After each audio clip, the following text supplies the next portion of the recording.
Vamos combinar uma coisa aqui. Se você é apaixonado por automobilismo e não é só fanboy de uma equipe ou de uma marca, você sente algo pela Ferrari. Nem que seja tristeza, mas indiferente você não é. Afinal, como certamente disse Sebastian Vettel, todo mundo é fã da Ferrari. Ou tenta ser. Eu sou um exemplo de fã do esporte que não sabe o que é o sabor de uma conquista ferrarista na Fórmula 1. Eu simplesmente não sei. Óbvio, tiveram vitórias muito importantes. E eu tive a oportunidade de acompanhar, inclusive fora da Fórmula 1. Mas eu nasci apenas 3 anos antes do último título da Ferrari na Fórmula 1 em 2008, então eu não vi esse título, né? Em 2025 nós estamos vivendo mais um episódio da longa e melancólica história da Ferrari na Fórmula 1. Sir Lewis Hamilton caiu no papo do cavalinho e aceitou o evento canônico de ir para a Ferrari tentar ganhar um título sequer e ter esse capítulo no seu currículo vitae. E depois de apenas 7 corridas, eu tô gravando isso aqui na sexta-feira do Grande Prêmio de Mônaco, o gosto que fica já é o da derrota, né? Do desespero, do rancor, de mais uma contratação multimilionária, dessa vez uma das maiores da história, se não a maior, e possivelmente também vai dar em pizza, né? Não tem como saber, óbvio, mas tem mais chances de dar em macarronada do que dar em título. Dito isso, hoje vamos conferir todas as vezes, que eu me lembrei pelo menos, que a escuderia Ferrari gastou um barão contratando um piloto aparentemente capaz de trazer um mísero título e enfim sair de uma seca de 20 anos ou mais, mas no fim apenas magoa a si mesma e entende que, abre aspas, tentar não significa conseguir, como uma vez disse Aristóteles, filósofo da Grécia Antiga.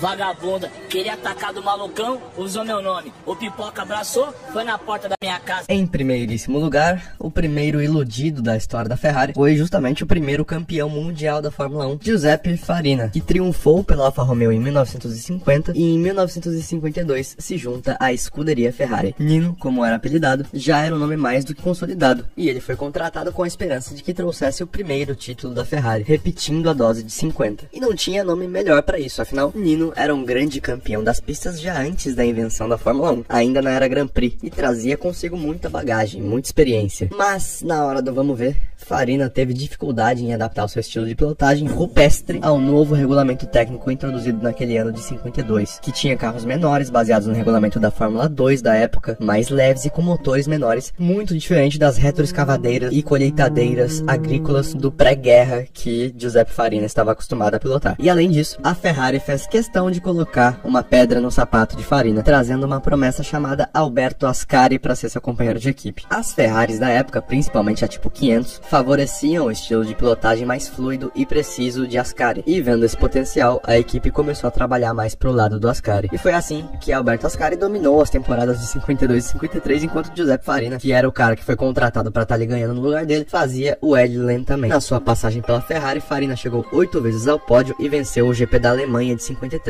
Mas também esteve fora de algumas corridas por conta de lesões e teve alguns desempenhos meio amargos enquanto via seu companheiro Ascari ganhar tudo. Fora das pistas, a sua personalidade mais forte não batia muito com o santo do comendador Enzo Ferrari, que gostava que seus pilotos fossem mais nos trilhos, mais disciplinados. Portanto, depois de não conseguir repetir os seus feitos vitoriosos em 3 temporadas na Ferrari, Farina deixaria a equipe de vez em 55. Ele é lembrado como o primeiro nome que já chegou com peso para vestir vermelho, que já chegou com a ambição de glória e no fim saiu de mãos vazias. O piloto belga Jack Hicks é um dos pilotos mais geniais da história da Fórmula 1 que não chegou a ser campeão. Dito isso, eu preciso falar que ele correu na Ferrari. Hicks, além de um nome muito difícil de escrever e pronunciar, tinha um estilo de pilotagem elegante, quase poético, e uma habilidade na chuva muito acima da média. No fim dos anos 60, ele despontava como um jovem promissor e futuro campeão, até que ele foi para a Ferrari. Em 68, ele chega na escuderia e se depara com o modelo 312, pouquíssimo competitivo, e foi apenas 4º colocado no campeonato. Na busca de algo melhor para sua vida, ele aceita a oferta da Brabham em 69. Lembrando que nós estávamos começando a entrar na era de domínio dos motores Ford Cosworth. A Brabham usava Ford Cosworth, a Lotus usava Ford Cosworth, as grandes equipes da época usavam Ford Cosworth. E sabe quem chegou a ser a única que não usava Cosworth? É ela mesma. Jack foi vice-campeão pela Brabham em 69, mas durante a campanha do vice, ele viu a sua ex-parceira Ferrari melhorando de desempenho. Então ele retorna para a Ferrari em 70, quando a equipe revela o um pouco mais competente e agradável 3 312B. Então, em 70, Ickx chega com a missão de ser campeão. Com um piloto rápido e um carro competitivo, agora é basicamente hora de ser campeão, né? Mas aquela que sempre anda no bolso de qualquer piloto da Ferrari, a má sorte, estava lá. E Ickx se viu sofrendo acidentes graves, como o da Espanha, viu o domínio da ainda mais competente Lotus 72, com Jochen Rindt, e alguns abandonos por falha mecânica. Ickx era segundo no campeonato, e mesmo com o falecimento do líder do campeonato, Jochen Rindt, em um acidente em Monza, Jack Ickx não foi capaz de descontar a desvantagem e ficou com o vice. Moleque, a Ferrari foi vice pra um cara que nem vivo tava mais, com todo respeito ao Jochen Rindt, tá ligado? Mas em 1972 venceu corridas, mas a Ferrari vivia uma turbulência técnica e o Jackão tomou o gap pro nosso Emerson na frente, que foi campeão naquele ano, né? Vai Brasil. 73 foi um descaso com o torcedor, com a Ferrari produzindo um carro incompetente e vendo que o bonde de ser campeão já tinha passado, Jack Ickx saiu da Ferrari decepcionado, como muitos saem, sem jamais esconder o respeito que tinha por Enzo Ferrari, mas com a frustração de ter talento demais para tão pouco resultado em Maranello. Em 1976, a Ferrari sofreu um baque ao ver o seu piloto estrela Niki Lauda sofrendo um gravíssimo acidente no GP da Alemanha. E nos dias seguintes do acidente, àquela altura, ninguém sabia se Lauda ia voltar ainda em 76, quanto mais se ia voltar, às vezes nem se ia ficar vivo, e o campeonato continuava rolando. Então, mesmo que fosse um tanto quanto desrespeitoso, a Ferrari precisava sim de um piloto para substituir Lauda, o que não era uma missão fácil, já que quando se fala de Lauda, se fala de gênio, né? Porém, o tapa-buraco que eles encontraram até que não era ruim não. Carlos Reutemann, argentino, era rápido, técnico, sensível com o carro, tinha uma boa personalidade para os bastidores, mas o momento que ele chegou não foi legal. A Ferrari quebrou a cara ainda em 76 ao ver Niki Lauda voltando de forma heróica pro final de 76, quase sendo campeão e não fazendo questão alguma de esconder a sua insatisfação com o time pelo jeito pouco respeitoso que foi substituído. E de 77 para 78, a Ferrari teve que tomar a decisão de mandar o segundo piloto e escudeiro de Lauda, Clay Regazzoni, embora, para não perder nem o talento de Reutemann, que não aceitaria mais não ser titular, nem perder Lauda. Então deu titularidade aos dois na equipe. Pensa o climinha de merda que não tava. Se Lauda tivesse voltado pro lobby mais cedo em 76, o cara para liderar a Ferrari dali pra frente seria Reutemann. Mas só de sacanagem, porque vaso ruim não quebra, Niki Lauda voltou, ganhou tudo, foi campeão de novo em 77 e vazou do time, deixando para Carlos Reutemann o teórico assento A do time, que no ano seguinte, 78, quando finalmente seria a chance do argentino de ser o piloto A do time, meio que a equipe já tinha outra alguém, sabe? E Maranello inteira já caía de amores por Gilles Villeneuve. E para Reutemann sobravam apenas curtida e marcação nos stories. Foi ali que ele percebeu que o bonde já tinha passado também, e então ele vai buscar novos ares, deixando a Ferrari, e sendo mais um talento pouquíssimo explorado pelo time italiano. René Arnoux era um talentoso francês que nos seus tempos de piloto da Renault, no fim dos anos 70, ficou conhecido por tirar bastante dos carros que tinha em mãos. Há alguns momentos, como a batalha dele com o Gilles Villeneuve pela segunda colocação nas últimas voltas do GP da França de 79, deixam muito claro o nível de piloto que nós estamos falando aqui. O bicho era bom. No começo dos anos 80, Arnoux deixava a Renault para se juntar a algum projeto maior e se sentia pronto para ser campeão, só faltava o contrato certo, a equipe certa. E quando um piloto tá nessa situação, dificilmente a equipe certa é a Ferrari. Mas foi a proposta que veio e assim René Arnoux assina o seu pacto com o cavalo para 1983. No fim daquela temporada, mesmo não tendo levado o título, vendo de fora assim parecia tudo muito promissor. Ele lutou pelas posições mais altas da tabela, marcou uma sequência muito boa de 3 vitórias em 5 corridas, se fez presente algumas vezes no pódio e terminou aquele campeonato em terceiro colocado. Nada mal, né? Mas tava bonitinho só vendo de fora mesmo, porque nos bastidores a Ferrari vivia intrigas políticas inacabáveis. Com os desentendimentos constantes, o desenvolvimento técnico também começou a ser prejudicado, e se 83 não foi tudo isso de ruim, foi uma boa estreia com um carro mais ou menos bom ali, em 84 foi tudo pro cacete. O carro nasceu como um completo pesadelo, o time já não acreditava tanto assim no trabalho de Arnoux depois de um ano, e mesmo com tudo isso, o homem ainda fez algumas corridas muito boas sim, como o segundo lugar em Dallas, uma pista terrivelmente quente e chata. Ainda em 84, Patrick Tambay, o companheiro de equipe, foi demitido e mal sabia ele que o sonho começou a ir pro vinagre ali mesmo, uma vez que o novo piloto da Ferrari traria ainda mais problemas para ele. Michele Alboreto. O bicho era rápido, diplomático, tinha um bom relacionamento com o time, com o público, era um tifose declarado, era fã da Ferrari desde criancinha, dizia sempre que possível que era o seu sonho correr pela Ferrari, e pra piorar, pro lado do Arnoux, ele era italiano, então aí acabou, né? Ele começou a tirar alguns resultados super improváveis com aquele carro horroroso da Ferrari em 84, e começou a ser venerado pela imprensa italiana, enquanto pra Arnoux só sobrava ser tirado pra merda e ter a qualidade da sua pilotagem questionada. Fisicamente, também não andava legal. Ele vinha tendo alguns problemas de saúde que a mídia atribuía normalmente ao baixo desempenho, como uma forte dor na perna direita que o obrigava a receber massagens e bolsas de gelo após toda a sessão do fim de semana praticamente. Ainda antes da temporada de 85 começar, Arnoux sofre um acidente esquiando e faz uma cirurgia sem avisar a diretoria da Ferrari, o que, óbvio, deixou a equipe bem brava com ele, né? Já que a relação interna já não era boa, aí então ainda vai lá fazer uma cirurgia, põe a equipe no risco de ficar sem um dos pilotos, sem que eles soubessem disso, enfim, não é legal, né? Uma luz no fim do túnel viria com a apresentação de um pouco mais competente modelo 15685, carro que seria um pouco mais estável, confiável e rápido do que o do ano anterior. Mesmo com o aumento de produção, no GP do Brasil, abertura da temporada, Arnoux se classificaria apenas em P7, enquanto seu companheiro Alboreto era 1.7 segundos mais rápido e garantia a pole position. Na corrida, Arnoux sofreu um furo de pneu e foi obrigado a fazer uma parada mais cedo, mas mesmo com toda essa perda de tempo, conseguiu entregar uma decente quarta colocação. Um bom resultado que ele não deveria se preocupar muito sobre. Afinal, ele se recuperou de um quali ruim, de um furo no pneu e ainda trouxe pontos pra casa. Pô, primeira corrida do ano, um saldo desse tá bom, tá ligado? A surpresa mesmo fica na parte de que ele desce do carro depois de terminar em quarto, na primeira corrida do ano, e já recebe o aviso de que era pra ele dar uma passadinha no RH pra tomar um café com Enzo Ferrari. Depois de algumas horas de papo de porta fechada, ele sai da sala com uma cara de bunda e anuncia a sua saída imediata do time, no que disseram as duas partes ser uma decisão de comum acordo. A Ferrari nunca deu nenhuma explicação pública e ficou por isso mesmo. Mais um piloto afundado com sucesso. Agora, enquanto o Arnoux terminava em quarto e era mandado pra rua, a estrelinha do time continuava sendo Michele, que garantiu a segunda colocação naquela abertura de temporada. Como eu disse antes, ele era o sonho italiano da Ferrari. Rápido, consistente, inteligente, fora da pista era um cara gentil, educado, o perfeito representante ferrarista. Na primeira prova no Brasil ainda não se sabia, mas 85 seria a chance de ser campeão. Ele venceria o GP do Canadá e da Alemanha, o destino tirou dele a vitória de Mônaco, com um furo no pneu que o obrigou a parar, e no GP da Itália, todos os fãs da Ferrari acreditavam que o jejum de 19 anos sem vitórias em casa seria quebrado, já que Alboreto foi muito bem no final de semana inteiro e liderava a corrida, mas a alegria durou só até a volta 45, quando o motor da Ferrari de Michele abre o bico e o força a abandonar a corrida. A essa altura, Alboreto chegou a liderar o campeonato e ainda marcaria mais 6 pódios e 3 voltas mais rápidas, mas na reta final do campeonato, 5 abandonos nas últimas 6 corridas não eram exatamente os resultados ideais para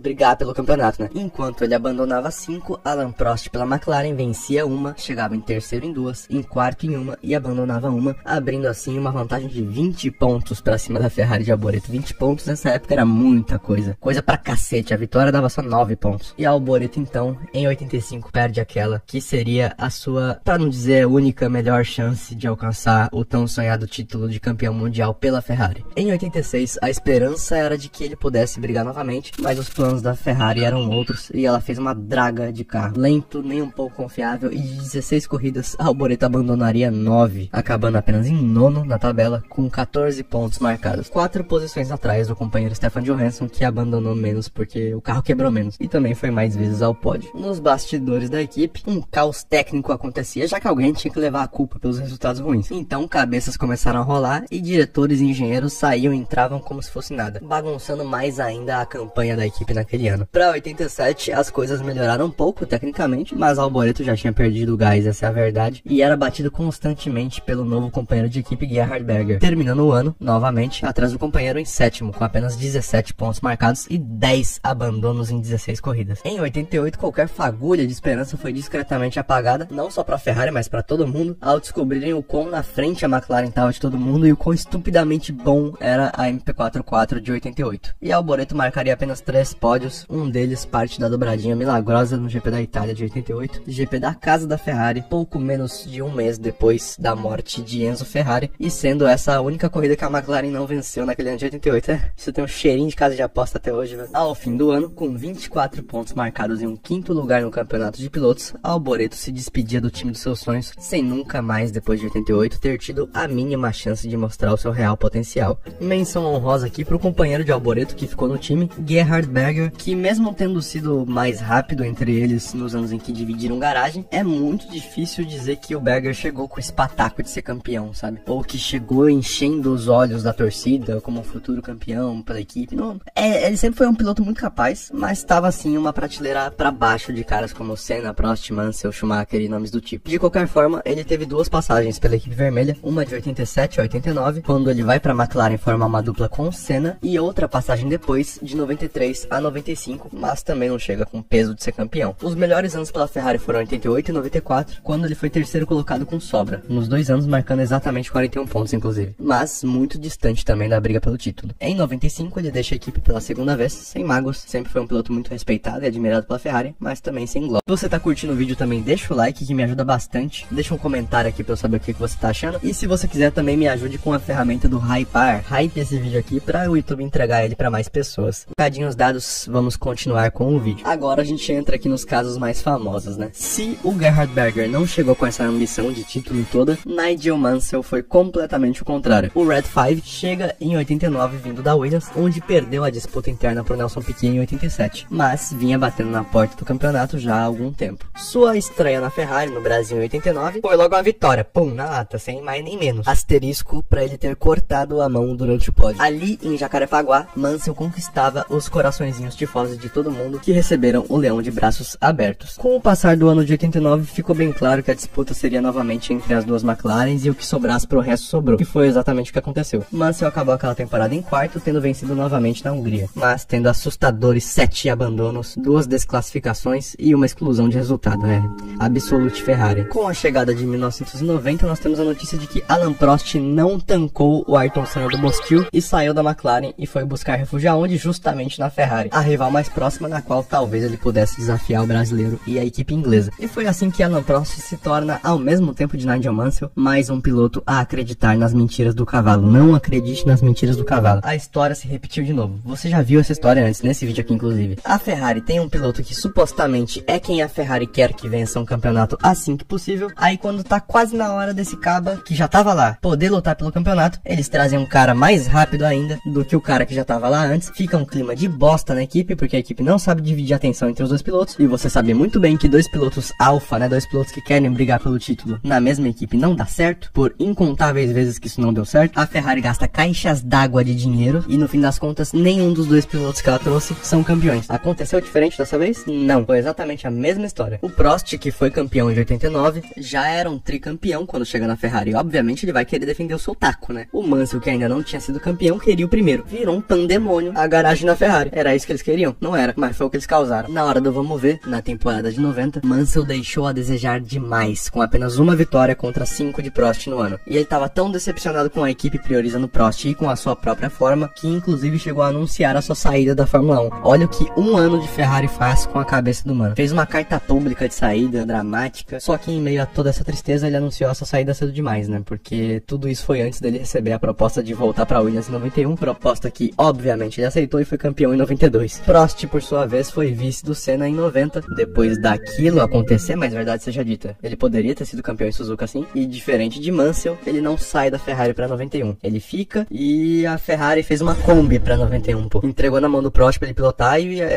esperou que ele ficasse feliz com isso, né? É incrível como isso acontece também na história. A Ferrari vai, quase é campeã e no ano seguinte faz um carro de bosta. O Prost, desde o primeiro dia que viu o carro, já odiava ele e não poupava a Ferrari na mídia, falando nas entrevistas pra quem quisesse ouvir que o time não funcionava, o carro era horrível e parecia que tava pilotando um caminhão. Por conta desses comentários nada cordiais, no fim daquele ano o tricampeão foi presenteado com uma cartinha da RH escrito muito obrigado pelos seus serviços, não queremos mais contar com seus serviços. E foi demitido da Ferrari sem mais nem menos, e por ali acabava a história dele com o time italiano. Não satisfeito, ele tira um ano sabático em 92, enquanto seu amiguinho de caos, Nigel Mansell, era campeão na Williams, e retorna em 93 na mesma Williams, onde seria campeão mundial pela 4ª e última vez, e mete o pé de novo, vai embora da Fórmula 1 de novo, só pra deixar bem claro que o problema nunca foi ele, sempre foi o cavalinho. Daí pra frente não tem muito o que comentar, porque a Ferrari já tava entrando nos seus anos de glória, né? Menção honrosa pra Jean Alesi, um homem de coração puro e bastante ingênuo, que recusou a oferta da poderosa na época Williams pra se juntar à escuderia Ferrari por ser o seu sonho. Alesi era um bom piloto, talentoso, mas a Ferrari de 91 até 96 só craftou bomba. Meus manos em Maranello estavam cozinhando pedras nesse período da história, pedra de crack. E o Alesi, por sua vez, só pegou carro ruim e ainda sofria de uma má sorte crônica, e acabou que em 5 anos na Ferrari ele só venceu uma corrida, justamente em 95, o seu último ano, no Canadá, no dia do seu aniversário de 31 anos. Em 201 largadas na Fórmula 1, essa foi a sua única vitória, e vale mencionar que para essa vitória acontecer também, as duas Williams abandonaram, Schumacher teve problemas hidráulicos e o Alesi quase ficou sem combustível no fim da prova. E daí pra frente tem mais coisa boa do que ruim pra comentar, porque afinal, em 96 temos a contratação do Schumacher, que viria a dominar a Fórmula 1 nos anos 2000. Tivemos também Ed Ed Irvine, que era o segundo piloto, foi um escudeiro que quando precisou ir pra luta foi e quase deu bom. E também tivemos a contratação do Rubens Barrichello, que foi uma contratação boa sim. Ele não teve uma atuação ruim na Ferrari, ele só era um piloto B claramente, e na sua função serviu muito bem, como um Valtteri Bottas foi pro Hamilton, como o Webber foi pro Vettel, o Berger pro Senna e por aí vai. A Ferrari seria campeã de 2000, 2001, 2002, 2003 e 2004, e então chegamos nos regulamentos de 2005. A FIA, querendo frear a Ferrari, que parecia não cair de produção nunca, né? Era imbatível, proíbe as trocas de pneu, que eram especialidades da Ferrari, e beneficiavam muito a estratégia da equipe na era Schumacher. Muito por eles terem basicamente a exclusividade dos pneus Bridgestone, que eram desenvolvidos praticamente para eles. Não me venha falar que a Bridgestone pensava em Jordan e Minardi, tá? Em 2006, eles perdem o Rubinho, que vai para BAR. O regulamento dita a troca dos V10 para os V8. Nós vemos a ascensão da Renault com Fernando Alonso sendo bicampeão em cima do Schumacher. E ao fim de 2006, a primeira aposentadoria de Michael Schumacher. Então, amigo, a Ferrari a essa altura estava acabada, essa é a verdade. E para se levantar, para se manter por cima disso, eles precisavam reagir logo. E já em 2006, para começar a ganhar alguma experiência e aprender o que desce dividindo garagem com Schumi, eles traziam Felipe Massa do Brasil para a equipe principal. Ele que já tinha um relacionamento anterior com a Ferrari, há alguns anos nos bastidores, e era visto como uma jovem promessa para o time italiano. Muito se esquece da especulação que tinha em cima do Massa na época que ele chegou na Ferrari. Era normal a opinião especializada dizer que o Massa era, em volta mais rápida, um dos pilotos mais rápidos do grid àquela altura. Quase o que costumam falar hoje em dia do Leclerc, tá ligado? Então o Massa chega em 2006 com a expectativa de ganhar experiência e um dia dar frutos à equipe em forma de títulos, né? Claro. O problema é a merda da Ferrari, que sempre repete essa história de traz um piloto pra ele ser piloto A, aí na hora dele ser piloto A, traz outro cara que a equipe trata como piloto A também. Causa um caos interno, a diferença é que dessa vez um deles foi campeão. Pra 2007, a Ferrari traz o finlandês Kimi Raikkonen e leva o campeonato por um pontinho. Muito porque as McLaren não paravam de se degladiar na briga interna, né? Mas 2008 seria o ano de Massa. Seria. Depois de um ano caótico, de corridas fenomenais, corridas terríveis, corridas azaradas, corridas manipuladas, Felipe Massa e Lewis Hamilton chegam em Interlagos, casa do piloto paulista, para a decisão do título. Os dois podendo ser campeões. O que Felipe precisava, ele fez. Pole position, liderou com garra, venceu a corrida, e ele precisava apenas que Hamilton fosse sexto colocado ou menos para se sagrar campeão. Hamilton, que não fez uma corrida boa e estava em sexto colocado na hora que Massa cruza a linha em primeiro, com uma extensa vantagem para Hamilton. Tudo parecia bom demais para ser verdade. Felipe Massa era campeão do mundo pela Ferrari. 2 títulos seguidos da Ferrari em 2 anos. Será que dessa vez a Ferrari vai conseguir não ceder a todo o caos que a Fórmula 1 impôs sobre a 38 segundos depois de Lewis Hamilton cruza a linha de chegada em quinto, após ultrapassar a Toyota de Timo Glock na junção, na última curva do circuito, assim marcando pontos o suficiente para ser campeão em cima da Ferrari de Massa por 1 ponto. Como consolação, eles ficavam com o vice e o título de construtores. Mas a dor no peito daquele 2 de novembro de 2008, dia de finados. Dia de finados. Até hoje tá no coração de muita gente. E daqui pra frente, meus amigos, Massa viveu uma montanha russa, do céu ao inferno. O regulamento de 2009 não ajudou ninguém além da Brown e da Red Bull. E a Ferrari, novamente, depois de quase ser campeã, fabricou um carro ridículo. Nem Kimi, nem Felipe conseguiam fazer muita coisa com o F60. E até a metade do campeonato não tinham feito nada pra se orgulhar muito. Nos treinos do GP da Hungria de 2009, Massa foi atingido no capacete por uma mola e a força do impacto foi suficiente para causar traumas na cabeça do piloto, que foi levado para o hospital em um quadro grave de saúde, e ele ficaria de fora pro resto da temporada. Ele conseguiu se recuperar e em 2010 retornaria ao carro da Ferrari, mas dali pra frente nunca mais seria a mesma coisa, principalmente com a atenção da equipe voltando para Fernando Alonso, que já a gente fala sobre. Felipe deixa a equipe em 2013 sem muitas glórias, porém com muitos aplausos de mecânicos e fãs que sempre o consideraram um campeão moral, e tem muito respeito até hoje pelo que fez na Ferrari. Em 2010, depois de toda essa loucura do Massa, o Kimi, que acabou a temporada de 2009 pela Ferrari, foi pago para não correr, foi andar de rally e cedeu o seu espaço para a Ferrari receber o bicampeão Fernando Alonso, que buscava o 3º título, busca até hoje, e possivelmente seria com a Ferrari. Já em 2010, no ano de estreia, Alonso chega em Abu Dhabi, sendo um dos 4 pilotos com possibilidade matemática de sair dali campeão. Mas a Ferrari erra na estratégia e coloca o Alonso na janela de parada errada, deixando ele preso grande parte da corrida atrás da Renault de Vitaly Petrov, numa cena de desespero ferrarista que muitos sonham até hoje. Alonso não conseguiu desafiar nem Hamilton nem Webber, muito menos o Vettel, e teve que ver o seu rival alemão levando seu primeiro título para casa pela Red Bull Racing em 2010. Em 2011, o Vettel nadou de braçada e em 2012, Alonso coloca o seu respectivo pau sobre a respectiva mesa. Porque na primeira metade da temporada, a Ferrari tinha um carro que não nasceu tão bem e o Alonso tava marcando legal. Venceu na Malásia, venceu em Valência, chegou a liderar o campeonato por 10 corridas seguidas, mas o problema foi a maré de azar que sempre chega mais cedo para os pilotos da Ferrari. O Romain Grosjean testou uma bomba de hidrogênio na largada do GP da Bélgica, o Raikkonen deu um empurrãozinho amigável nele no Japão, alguns azares que Sebastian Vettel, do outro lado da disputa, não teve. Na última corrida de 2012 no Brasil, tanto Vettel quanto Alonso poderiam sair dali campeões. E por mais que o favoritismo fosse de Vettel, na hora da largada, o cenário ficou melhor para Alonso, já que o Vettel se envolveu no acidente logo nas primeiras curvas e o Alonso se torna o líder virtual do campeonato. Mas meu amigo Sebastian Vettel no auge, tá ligado como que era o bagulho. Ele se recupera na corrida, mesmo depois de cair lá para trás, e depois de muito esforço, garante a 6ª colocação no final da prova. E Vettel na 6ª colocação era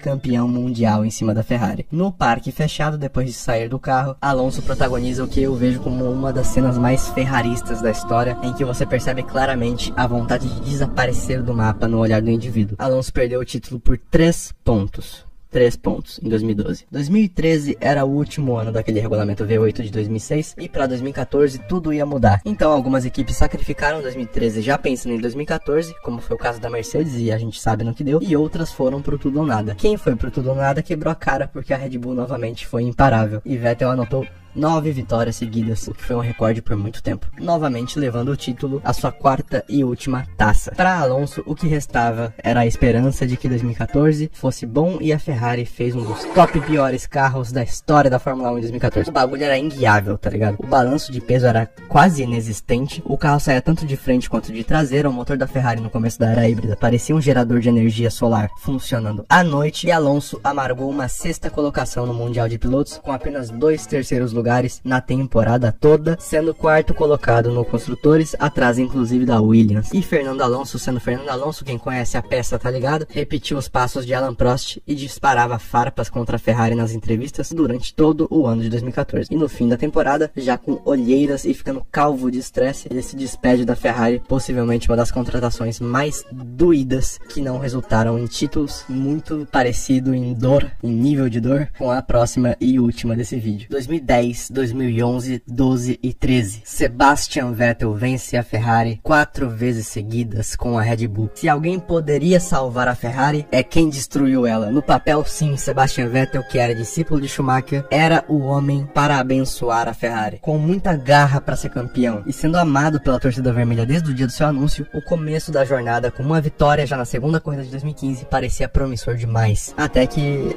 2016 eles não venciam nenhuma corrida, o carro era uma bosta. Vamos pular para 2017, que foi quando a briga começou de verdade. Com a mudança de regulamento, o SF70H era um modelo muito bom, capaz de vencer corridas. A unidade de potência da Ferrari passou de um gerador de energia solar funcionando à noite para um gerador de energia funcionando no finalzinho de tarde, e a Ferrari cresceu. Dava para ser campeão, dava, sempre ficou muito claro que dava. Vettel liderou o campeonato até a 13ª etapa contra a Mercedes de Hamilton, que até então era imparável.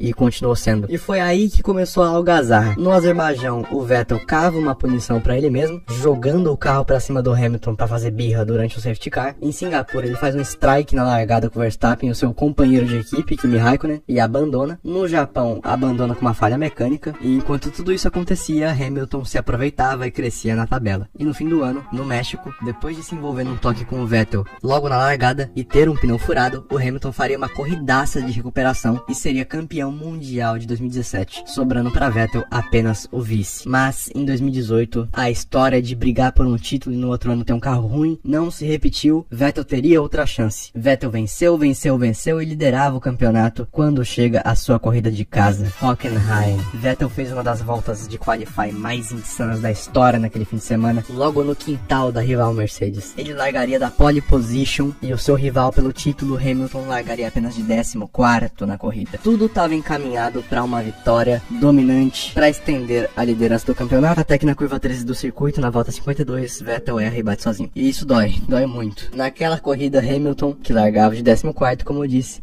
se recuperou e venceu a corrida, com o Vettel saindo no caminho mais cedo. Dali em diante foi tenso, mano. Sebastian entrou em uma espiral de erros, que era rodada toda hora, travava freio toda hora, tocava decisão errada, confusão. A pressão começou a pesar e o Hamilton com a Mercedes foi chegando na tabela de novo e mais uma vez se sagra campeão mundial em cima da Ferrari. Dessa vez o Vettel errou mais com a Ferrari do que a Ferrari errou com o Vettel. Para 2019 é questionável se Vettel ainda era o cara da Ferrari, porque chegava na equipe Charles Leclerc, que até hoje é uma promessa, ainda não vingou, mas pegou para si boa parte da equipe, né? O clima entre os dois fora da pista sempre foi amistoso, ambos demonstram muito respeito um pelo outro, gostam muito um do outro, mas a realidade é que ficava bem estranho, né? Conforme a Ferrari foi começando a trabalhar mais pro Leclerc, em algumas ocasiões, o Vettel foi ficando insatisfeito, até que teve casos como Singapura, em que a estratégia da equipe foi completamente feita para favorecer o Charles Leclerc, mas o Vettel conseguiu trazer a vitória para si, e aí ficou estranho, né? Que não foi o piloto que eles queriam que vencesse, que venceu. Da parte do Vettel, aqueles erros que ele começou a cometer ficavam cada vez mais frequentes e só cresciam com a disputa interna, até chegar no ponto de, no Brasil, os dois pilotos se baterem. Em 2020, era bem claro que não dava mais. A Ferrari foi descoberta trapaceando no seu motor para ganhar mais potência, por consequência, teve que desfazer a trapaça e o carro ficou horrível. Teve um dos seus piores anos na história recente, finalizando o ano com apenas a 6ª colocação no campeonato de construtores e Vettel com uma 13ª posição no campeonato de pilotos. E para 2021 foi anunciado que ele não renovaria, não estaria mais na equipe de Maranello. Foi uma das despedidas mais paia de piloto assim da equipe que eu cheguei a ver, porque o Vettel, ele bateu muito na trave, mano. Tipo, ele foi muito lá, tá ligado? Ele foi lá,